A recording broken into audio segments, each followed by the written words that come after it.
Who else remembers the 2016 offseason? It was one of the biggest offseasons in recent Detroit Tigers history. What's going on, guys? I'm John from Woodward Tigers, and this is revisiting the Detroit Tigers 2016 offseason. Now, with a little bit of context, in the 2015 season, the Detroit Tigers went 74-87, and it was a very disappointing year. So going into 2016, they were looking to bounce back and rebuild around the core group of players they already had.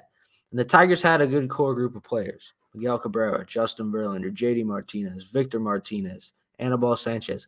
They really thought they could compete in 2016 with some good additions in the offseason. So, new GM Al Avila, man, he got to work, and he was looking to make a splash this offseason. On November 18th, the Detroit Tigers acquired Francisco Rodriguez from the Brewers to be their new closer heading into 2016. Just 12 days later, on November 30th, Al Avila would make one of his biggest signings in his Detroit Tigers tenure, signing Jordan Zimmermann to a 5-year, $110 million contract. Now, again, we're not going to get into how bad this contract was and how much Jordan Zimmermann struggled for the Tigers. It was very unfortunate. But what also does hurt is there were some other really good free agent starting pitchers Al Avila could have targeted. For example, guys like Johnny Cueto, Zach Greinke, David Price. Yes, they were a little bit more expensive, but man, they would have been so good in a Detroit Tigers uniform. But he went with Jordan Zimmermann. The other starting pitcher Al Avila signed, well, that one didn't go too well. That was Mike Pelfrey on December 6th. 2 years, $16 million.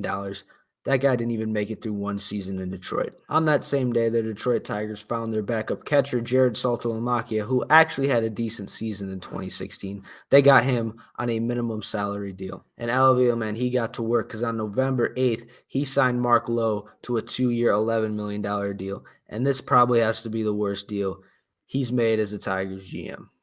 Not really, but man, go look up Mark Lowe's stats. He was absolutely terrible. The Tigers would make another big trade on December 9th as they traded Chad Green and Luis Cessa to the Yankees for left-handed reliever Justin Wilson to really shore up the back end of that bullpen. Just when you think Al Avila couldn't make any more big moves, on January 20th, he signed outfielder Justin Upton to a 6-year, $132 million contract to shore up that outfield.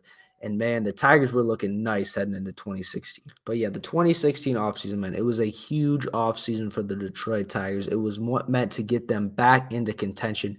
And Al Avila, man, he made all the necessary moves, adding relievers, adding big-ticket starters, and adding a big-name outfielder in Justin Upton.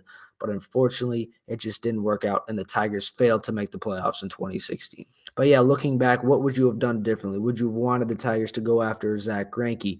There was also other free agents like John Lackey, Dexter Fowler, who were signed to the Cubs that eventually helped them win a World Series. You look at other two free agent starting pitchers, Marco Estrada and J.A. Happ. Both went to the Toronto Blue Jays, who ended up making the playoffs.